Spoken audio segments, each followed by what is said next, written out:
Terima kasih Tuhan, Engkau memberkati kami. Hari pagi kami sudah bangun ya Tuhan.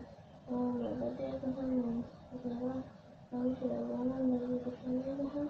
Berkati Tuhan yang kami telah membaca firman Tuhan. Tuhan ajarkan kami Tuhan pada firman hari ini Tuhan. Nama tulis kami amin. Renungan kita lanjut dari Markus 14 ayat 53 sampai 65 ya. Yesus di hadapan mahkamah agama.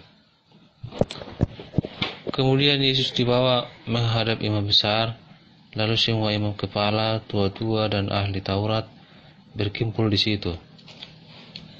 Dan Petrus mengangkat dia dari jauh sampai ke dalam halaman imam besar, dan di sana ia duduk di antara pengawal seperti yang tetapi.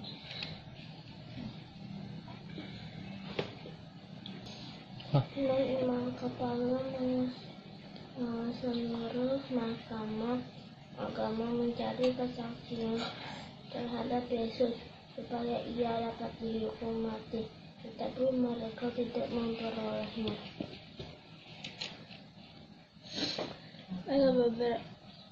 Banyak juga orang yang mengucapkan kesaksian palsu terhadap dia, tapi kesaksian itu tidak sesuai yang satu dengan yang lain. Lalu beberapa orang naik saksi melawan dia dengan tuduhan palsu ini. Kami sedang mendengar orang ini berkata, "Aku akan merobohkan bait suci buatan tangan manusia ini, dan dalam 3 hari akan kudirikan yang lain, yang bukan buatan tangan manusia." Dalam hal ini pun kesaksian mereka tidak sesuai dengan satu dengan yang lain. Maka imam besar bangkit berdiri di tengah-tengah sidang dan bertanya kepada Yesus, katanya, "Tidakkah engkau memberi jawab atas tuduhan-tuduhan saksi-saksi ini terhadap engkau?"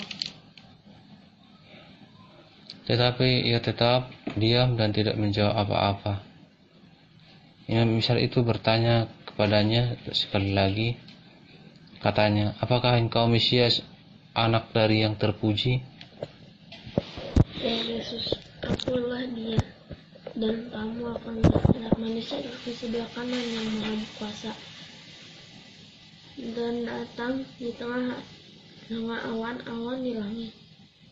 Maka imam besar itu menyayangkan pakaiannya dan berkata, "Untuk apa kita perlu saksi lagi? Kamu sudah mendengar hujatnya terhadap Allah. Bagaimana pendapat kamu?" Lalu dengan suara bulat mereka memutuskan bahwa dia harus dihukum mati. Lalu mulailah beberapa orang meludahi dia dan menutupi mukanya dan meninjunya sambil berkata kepadanya, "Hai Nabi, cobalah terka." Malah para pengawal pun memukul dia. Sampai di situ pembacaan kita. Ini topik renungan kita ini, Yesus di hadapan mahkamah agama. Bagaimana Tuhan Yesus diadili ya. Kalau dalam pengadilan, di sana yang terjadi adalah pembuktian apa kesalahan yang dilakukan, ya kan? Biasanya dalam pengadilan itu ada 2 pihak, ya kan? Pihak tersangka dan pihak yang mengadili, begitu ya. Di sini yang mengadili adalah imam besar, tua-tua dan ahli Taurat berkumpul di situ. Dalam pengadilan itu, bagaimana supaya pengadilan bisa memvonis, menjatuhkan hukuman? Maka harus bisa dibuktikan. Harus ada saksi saksi-saksi.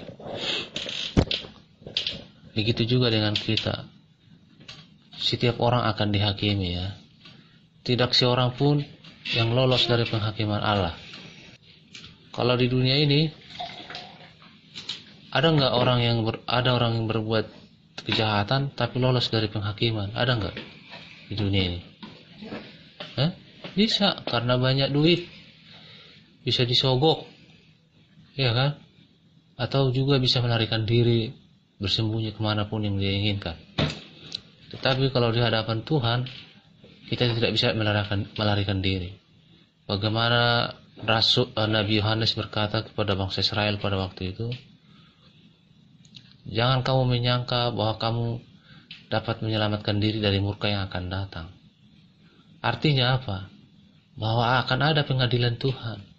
Pengadilan Tuhan itu sangat adil. Dia tidak memandang rupa, dia tidak memandang orang. Semua orang sama di hadapannya, ya kan?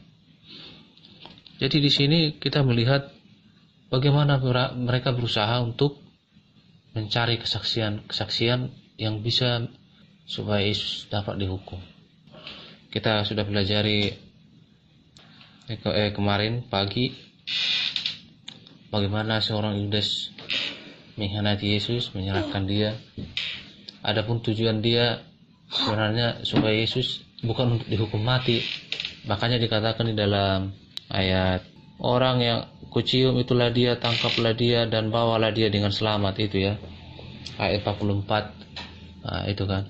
Jadi sebenarnya tujuan Yudas itu bukan untuk menyerahkan dia, mengkhianati dia supaya membunuh Yesus, menyalibkan Yesus. Yudas tidak tahu itu. Tetapi Yudas mempergunakan Yesus. Bagaimana nanti kalau Yesus ditangkap, maka dia akan melakukan, Tuhan Yesus akan melakukan perlawanan. Orang-orang yang melawan Tuhan Yesus akan binasa. Karena dia sudah menyaksikan selama ini bagaimana kuasa itu dinyatakan, menyembuhkan orang sakit, orang buta dapat melihat, orang bisu dapat berbicara, orang lumpuh bisa berjalan. Tapi Yudas mengharapkan lebih dari situ. Apa yang diharapkan Yudas? Supaya Yesus bisa menjadi raja. Kalau dia menjadi raja, maka Yudas bisa menjadi salah satu mungkin orang penting di dalam kerajaan itu. Tujuannya adalah hanya jabatan, tahta, dan materi. Bagaimana dikatakan dia adalah seorang pencuri ya. Tetapi semua perkiraan dia itu meleset. Dia merancangkan rancangannya sendiri. Ya, kita lanjut ke ayat ini. Dan Petrus mengikuti dia dari jauh sampai ke dalam halaman imam besar. Dan di sana ia duduk di antara pengawal-pengawal sambil berdiam dekat api. Apa artinya berdiam? Macisudu. Tahu nggak macisudu? Kalau zaman dulu itu ada api dinyalakan di tengah-tengah lapangan atau di halaman. Karena mungkin cuacanya dingin, tapi supaya menghangatkan badan itu ya duduk dekat api. Kayak gini Ya. tangannya. Nah, abang udah pernah melakukan itu ya, pada saat kemah kali. Ya itu ya. Jadi salah seorang murid dari Tuhan Yesus yaitu Rasul Petrus mengikuti Tuhan Yesus dari belakang. Imam-imam kepala malah seluruh mahkamah mencari kesaksian terhadap Yesus supaya dapat dihukum mati. Tetapi mereka tidak memperolehnya. Jadi memang tujuan mereka sudah ditetapkan sejak awal. Imam-imam kepala dan ahli Taurat sudah sepakat bahwa dia harus mati. Belum juga ditemukan kesalahan, sudah divonis hukuman mati. Kenapa bisa begitu? Karena mereka sangat membenci Yesus. Kenapa mereka membenci Yesus? Karena Tuhan Yesus membentang ahli-ahli Taurat. Bagaimana kita baca pelajaran sebelumnya itu, celakalah engkau ahli-ahli Taurat. Kita sudah juga ada juga topiknya itu, kita pelajari bagaimana ahli-ahli Taurat itu apa yang mereka lakukan. Mereka begitu pandai berbicara kebenaran, tetapi itu mereka haruskan supaya orang lakukan, tetapi mereka sendiri tidak melakukan. Jadi kalau dalam peristiwa ini kita melihat, kalau kita hidup dalam kebenaran, kita hidup dalam kekudusan, dalam rencana Allah, apa yang akan terjadi? Bahwa kita akan mengalami penganiayaan, kita akan ditangkap. Di mana kita menemukan kisah seperti kisah Tuhan Yesus ini? Dicari-cari kesalahan. Siapa? Tapi tidak ditemui kesalahan. Ada yang bisa menjawab nggak?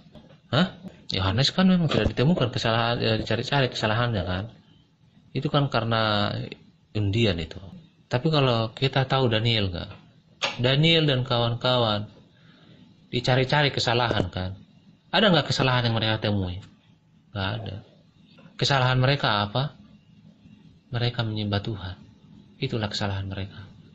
Karena mereka tidak menyembah kepada patung yang didirikan oleh Raja Babel. Dicari-cari kesalahan, tapi tidak bisa ditemukan kesalahan. Kapan akan terjadi hal semacam ini kepada umat-umat Tuhan? Ketika ada umat Tuhan yang mengikuti rencana Tuhan itu, hidup dalam kebenaran itu. Jadi jangan berpikir akan pernah ada penganiayaan kalau orang-orang yang hidup dalam kebenaran belum ada, seperti yang dialami oleh Daniel dan kawan-kawan, seperti yang dia lakukan oleh Tuhan Yesus. Tidak akan pernah. Di mana ada kesucian dan kemurnian, maka di situ akan terjadi penganiayaan.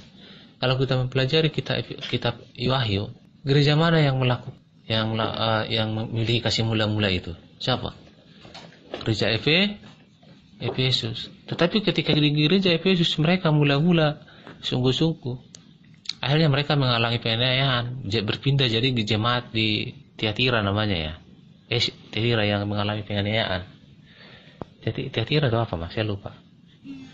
Tapi yang pasti mereka mengalami penganiayaan kan. Saya tahu selalu kalau ada yang putih pasti datang yang merah. Tujuannya semua biar memurnikan. Tapi bagaimana kita melihat bahwa rencana Tuhan tidak pernah gagal, meskipun melalui penganiayaan, siksaan.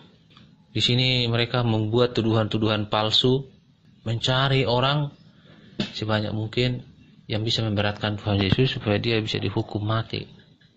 Bahkan membuat tuduhan palsu yang kesaksian seseorang dengan yang lain tidak ada yang sama, berbeda-beda. Kesaksian itu bisa dipakai enggak untuk menghukum Tuhan Yesus? Kalau ada kesaksian yang simpang siur, bisa enggak? Bisa. Enggak bisa lah. Itu nyatanya bisa. Enggak, bukan itu. Aku akan merubuhkan bait suci buatan tangan manusia ini dan dalam 3 hari akan kudirikan yang lain yang bukan buatan tangan manusia.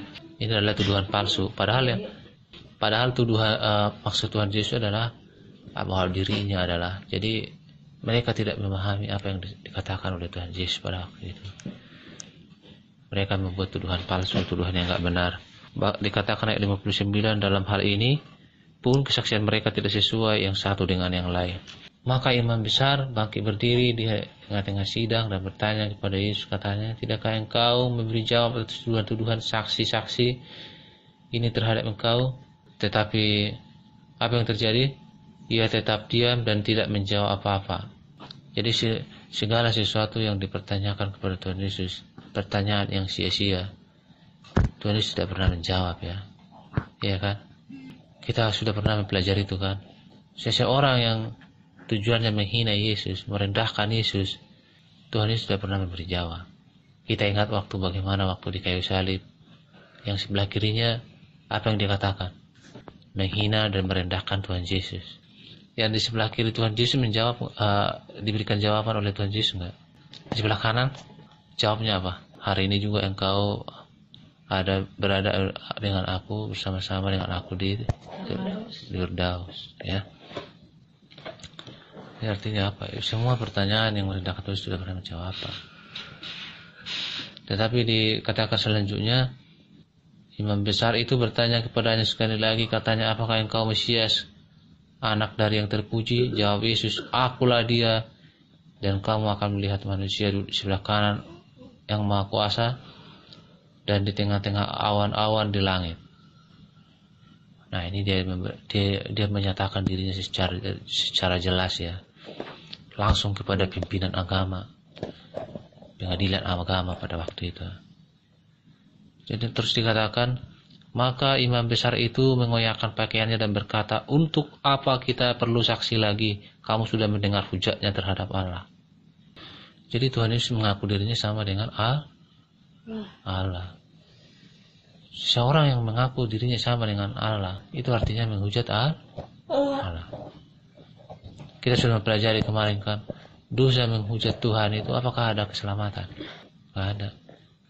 Dosa menghujat Tuhan itu kemarin apa aja? Saya menjawab, mengaku dirinya sama dengan Allah, dapat mengampuni dosa. Jadi Tuhan Yesus benar-benar anak Allah atau dia benar-benar menghujat?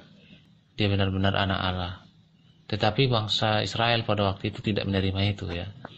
Jadi makanya imamnya memutuskan bahwa itu adalah suatu bukti bahwa Yesus menghujat Tuhan. Di dunia ini ada yang bisa mengaku dirinya sama dengan Tuhan nggak? Ada ya. Ada. Itu ajaran mereka. Jadi mereka itu jelas-jelas melawan Tuhan, menyamakan diri mereka dengan Tuhan. Dan memang di ayat lain juga dikatakan bahwa imam akan melihat nanti kedatangan Tuhan Yesus datang kedua kali, datang di awan-awan. Itulah yang dikatakan bahwa imam ini akan memiliki kematian 3 kali. Kenapa mati 3 kali imam-imam? Karena dia menghina, mengejek, merendahkan Yesus. Imam ini sudah mati belum? Hah? Ya, yang sudah menghina Tuhan Yesus ini udah mati belum? Udah. Pada saat kedatangan Tuhan Yesus di tengah awan-awan, mereka mengalami kebangkitan bersama-sama dengan orang benar. Tetapi imam-imam kapas ini ketika melihat Yesus datang dalam kemuliaan, mereka mati lagi enggak? Mati.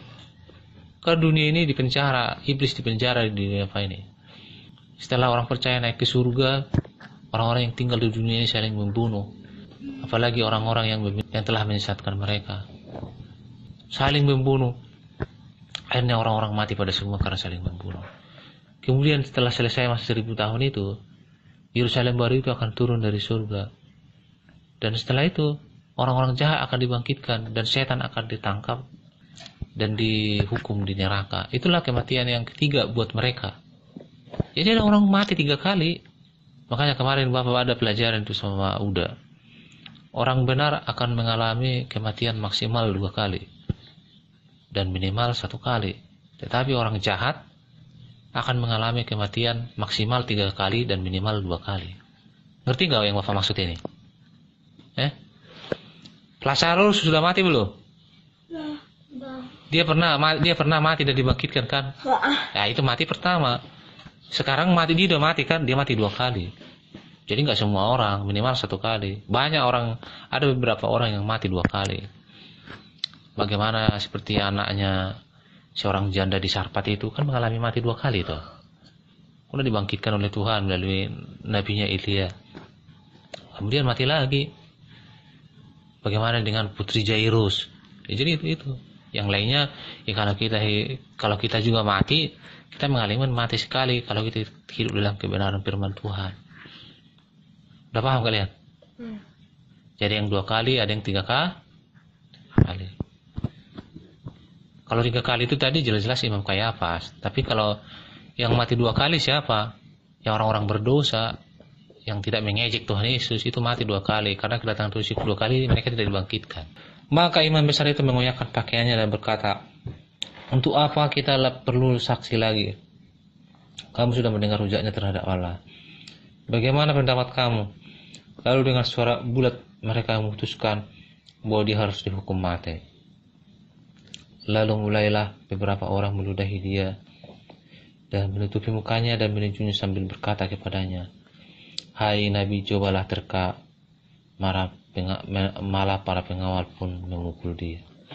Bayangkan Tuhan Yesus yang sangat ditinggikan, dimuliakan pada waktu itu. Kemudian Tuhan Yesus direndahkan serendah-rendahnya. Bahkan mereka-mereka yang selama ini menikmati mujizat dari Tuhan, memberi makan 5 roti dan 2 ikan. Bahkan ada ketika 4.000 orang. Tapi apa yang terjadi? Orang meludahi dia dan menutupi mukanya dan menunjuknya sambil berkata kepadanya, hai Nabi, cobalah terka. Ini bagaimana penghinaan yang dilakukan ini? Mengejek Tuhan Yesus. Jadi inti lingkungan kita ini adalah apa? Bahwa orang-orang benar akan diperhadapkan kepada pengadilan. Ini Tuhan Yesus ini adalah gambaran daripada orang-orang yang benar, yang hidup dalam kebenaran di zaman akhir. Jadi sejarah itu selalu terulang kembali, bahwa kita akan juga dicari-cari kesalahan sehingga kita pantas dihukum dan dibinasakan. Tapi Tuhan Yesus berkata bahwa kita akan ditangkap dan kita nanti akan menjadi saksi, dan kita harus bersaksi, dan kita harus bisa mempertanggungjawabkan apa yang kita percayai. Dan bahkan banyak orang juga akan mencari kesaksian palsu kepada kita. Jadi dengan mengetahui peristiwa ini, kita dipersiapkan supaya kita mengetahui kebenaran, supaya kita bisa mempertanggungjawabkan apa yang kita imani. Itu yang menjadi inti dari renungan kita pada pagi hari ini. Jadi tujuan renungan kita ini adalah supaya kita mempersiapkan diri, ya, mempersiapkan karakter kita, supaya kita sama. Ada lagu yang berkata, aku mau sepertimu Yesus. Jadi kita betul-betul memiliki karakter meneladani Yesus, menjadi teladan kita yang sempurna, ya, hidup dalam kebenaran firman Tuhan. Kita mempergunakan waktu yang ada ini setiap hari belajar firman Tuhan. Kemarin kalian ada belajar firman Tuhan nggak setelah sepanjang hari? Jadi kita mempergunakan waktu kita ini sebaik mungkin, terutama supaya kita banyak mengerti firman Tuhan, ya. Sampai di sini renungan kita, ya. Tadi intinya apa? Bahwa kita akan menghadapi penganiayaan, ya. Jadi jaminan melakukan kebenaran tidak menjamin kita hidup dan aman dalam pengertian tidak ada gangguan, ya. Di mana-mana semua ada tantangan, mau dimanapun kita berada. Yang menjadi penting adalah jangan kita menyusahkan diri kita karena perbuatan kita yang tidak baik. Itu aja intinya, ya. Tetapi kalau kita dianiaya karena nama Tuhan, akan murid-murid mengaku sangat bangga mereka bisa menikmati sebagian penderitaan Yesus ketika disiksa dan dianiaya. Bagaimana murid-murid rasul-rasul itu semua dihukum dengan cara yang mengerikan, kan? Mereka mati martir semua. Petrus Kenapa Petrus? bertobat. Iya, Petrus bertobat. Petrus juga mengalami mati martir juga, disalib berbalik di Roma. Oke, sampai sini renungan kita. Mari kita berdoa. Bapa, terima kasih, kami bersyukur pagi hari ini Bapa, kami sudah membaca dan merenungkan firman-Mu. Teguhkan firman-Mu dalam hati kami, supaya firman-Mu Tuhan menuntun hidup kami, menjalani hidup di tengah-tengah dunia ini hari lepas hari, supaya kami tetap setia hidup dalam kehendak dan rencana-Mu, setia melakukan firman Tuhan yang adalah kebenaran sejati yang memerdekakan kami dari segala belenggu dosa, ikatan dosa, rencana-rencana setan yang ingin menyesatkan kami sehingga jauh dari Tuhan, sehingga kami menjadi orang-orang yang tidak diselamatkan. Tuhan, kami menyerahkan kehidupan kami ke dalam tangan-Mu, biar Tuhan terus memimpin kami, baru itu hati dan pikiran kami, supaya kami senantiasa memiliki kerinduan hati yang rasa lapar dan haus akan kebenaran firman-Mu. Dalam pelajaran kami pagi hari ini, kami ingatkan bagaimana Tuhan Yesus yang adalah anak Allah yang hidup, Mesias, karena untuk menyelamatkan manusia mengalami penganiayaan, bagaimana dihina, direndahkan. Tapi Tuhan membiarkan itu semua sebagai contoh dan teladan bagi kami yang hidup di akhir zaman, bahwa kami pun akan mengalami hal yang sama, akan dicari-cari kesalahan. Padahal untuk sekarang ini Tuhan, kami masih banyak kesalahan. Iblis berusaha mendakwa kami atas dosa yang kami perbuat. Tuhan, tolong kami supaya kami hidup berkenan di hadapan-Mu. Bukan karena kekuatan kami melakukan firman Tuhan, tapi karena kami memiliki rinduan Yesus bersama-sama dengan kami tidak akan pernah menyesal melakukan apapun, karena Tuhan yang berkenan kepada kami. Terima kasih Bapa, mampukan kami menjalani kehidupan ini supaya kami terus mengandalkan Tuhan dan berpengharapan kepada-Mu. Berkati Tuhan anak-anak yang sudah Tuhan percayakan kepada kami, berkati mereka Bapa dalam pertumbuhan mereka ini, menjadikan mereka anak-anak yang takut akan Tuhan, mengasihi dan menghormati nama-Mu. Mampukan kami sebagai orang tua supaya kami bisa menjadi kesaksian buat mereka. Kami berdoa juga sudah saudara kami Tuhan, kiranya Tuhan tolong supaya kami juga sama-sama bergunakan kesempatan waktu yang ada yang masih Tuhan berikan. Kiranya Roh Kudus menginsyafkan setiap kami supaya kami Tuhan pergunakan waktu ini dengan baik, mencari kebenaran, mengumpulkan segala perbekalan rohani kami menghadapi tantangan zaman ini ya Tuhan. Terima kasih Bapa. Kami menyerahkan rencana kami untuk pulang kampung jika Tuhan berkenan. Tuhan lebuhkan jalan. Tuhan berikan kami hikmat supaya kami dapat memutuskan segala sesuatu dengan tepat sesuai dengan kehendak dan rencana kami Bapa. Terpuji-pujilah nama-Mu pada surga. Kami serahkan aktivitas kami pada hari ini. Berikan kami kekuatan, kesehatan, dan hikmat menjalani hari ini Bapa. Terima kasih pada surga dalam nama Tuhan Yesus kami bersyukur. Haleluya. Amin. Oke, selamat pagi, selamat beraktivitas.